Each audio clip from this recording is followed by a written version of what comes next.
It goes without saying, the motion capture work in this is Oscar-worthy and some of the best special effects you'll see this year. Clearly, a lot of hard work and effort went into actors researching and rehearsing ape movements and the filmmakers coordinating how each character was going to look and interact in different environments. But everything in regards to the fur and skin on the apes, their facial expressions, how they look in different forms of light, are 100% spot on, and it definitely helps that so many scenes are filmed on real sets and locations to make everything feel a lot more tangible. The futuristic world that Wes Ball creates is nothing special. If anything, it kind of rips off The Last of Us with how many buildings are covered in plants, and there's even a scene where characters are taken aback and awed by an African animal that's not a giraffe. But the CGI backgrounds are well rendered, and the scenery leads to so many gorgeous shots. Now, fair warning, do not go into this expecting an action movie. This is a survival thriller that has bursts of action, but whenever there is a fight scene, my heart was pounding the entire time. The fight choreography was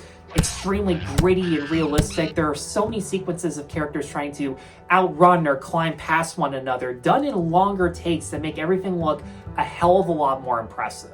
But easily the most suspenseful aspect about this movie is the musical score. John Paisano did a great job at giving even the most thinly developed of scenes the exact emotions that you're supposed to feel. Now look, I knew going in that the story and characters for this wouldn't be anywhere near as good as the Caesar trilogy. We all did. But at the same time, we are given a hero and villain that do stand out on their own. Owen Teague as Noah is not a Caesar knockoff. He's your basic son of a tribe leader who has to learn courage and leadership over the course of his journey.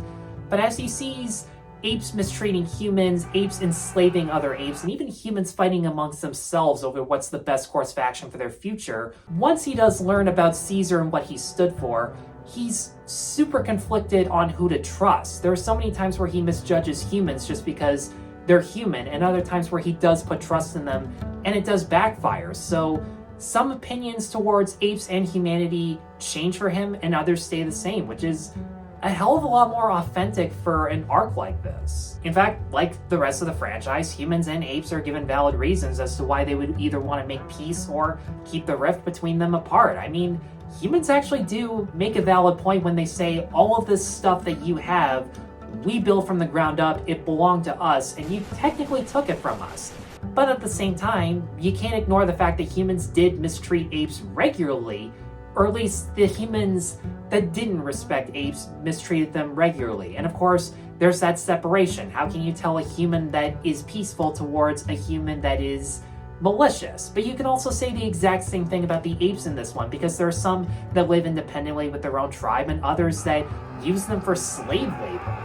I do like that a movie made, especially in the 2020s, didn't take the easy route of just saying apes rule, humans drool. They actually show that there are good and evil on both sides, making a solution for peace a hell of a lot trickier. And even though he's only in it for the second half of the movie, Kevin Durand as Proximus was intimidating as hell. His presence was built up so well. His motivation, where he hates humanity but is also envious of the evolution and achievements of technology that he wants to emulate, if not succeed over, was a really cool motivation. And I like that Durand plays him more as a polite and charming villain who only lashes out when his command is under threat. And I also gotta give major credit to Ika Darville from Jessica Jones as the silent but deadly henchman. His performance led to some of the most menacing moments in the movie where he does a lot of heavy lifting for Proximus. Now, there were times where I was on the edge of my seat in fear. Other times where I was so pissed off the crowd I was in because half of them were playing on their phones, going up and down aisles because they can't fucking show up on time. Or is it just me, or are movie theaters giving people allergies because no one would stop coughing? And a good chunk of the movie that maybe because of what I just said, I felt a little bit more, but there were quite a few scenes in this where I just legitimately didn't give a shit what was going on. For me, the best part of the movie was the first 20 minutes, where we're given a lot of really cool world building as to how Noah's ape civilization works, their culture, their religion, the rules that they set in place for their tribe, how they hunt and gather. There's a lot of great visual storytelling and well enough established relationships between Noah, his friends, and his family. Because his family are the ones ruling over the tribe, you know what's going to happen to at least one of them, but at the same time, that anticipation actually made the payoff a lot more intense. And the friends that he interacts with are very typical friends who are loyal to him, except when they're afraid of the consequences but have to rise up to the occasion. And As fiddly written as they are, the performances were so good for the side friends that honestly, I still wanted to know what would happen to them.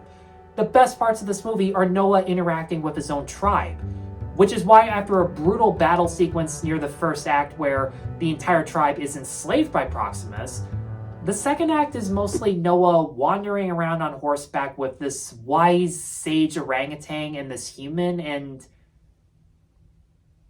yeah, that's really about it. And don't get me wrong, Peter Macon as Raka did a really good job. He has a deep enough voice that makes him so believable as a wise mentor. Effects-wise, the orangutan is the most convincing out of all of them, and he does have some standout moments, but Raka is not really a character. He's an exposition vessel for people who haven't seen the Caesar trilogy, where he gives info dump after info dump about the previous movies, which really felt insulting for me because, again, the strongest bonds in this movie are between Noah and his tribe, and he doesn't really get to interact with them all that much until the third act, and by then, I felt like I was missing a lot of depth and a lot of reasons to care for their safety. I still wanted them to get out of it alive, but nowhere near as much as I should have. Like every Planet of the Apes movie, even when the humans are well written and interesting, it's nowhere near on the same level as talking evolved apes, and yet they're given so much screen time that wasn't necessary. And again,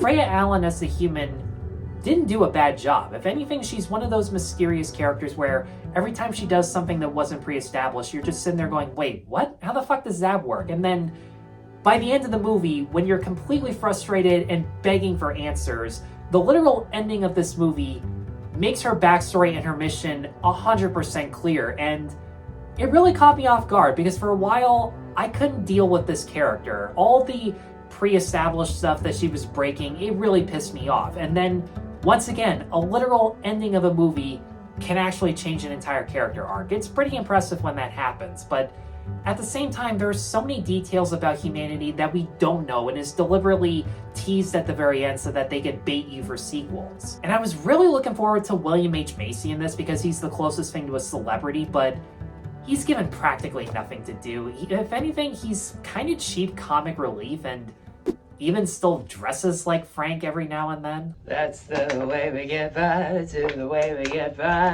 to the way we get by, to the way. That ending in my skit is a hell of a lot better than the ending they give in this. If you're a fan of the Caesar trilogy, definitely give this a watch. The effects are just as good, the acting's just as good, even if the story and characters are lighter in depth than before, and the themes of the franchise are still there. But here's hoping, with every sequel that they do from here on, that they focus more on the apes, or at least give the appropriate amount of screen time for humans. And with that, guys, thanks as always for watching. Let me know in the comments below what you thought of Kingdom of the Planet of the Apes. Be sure to stay tuned for more reviews, be sure to like and subscribe, and check me out on Patreon and buy me a coffee. Take care.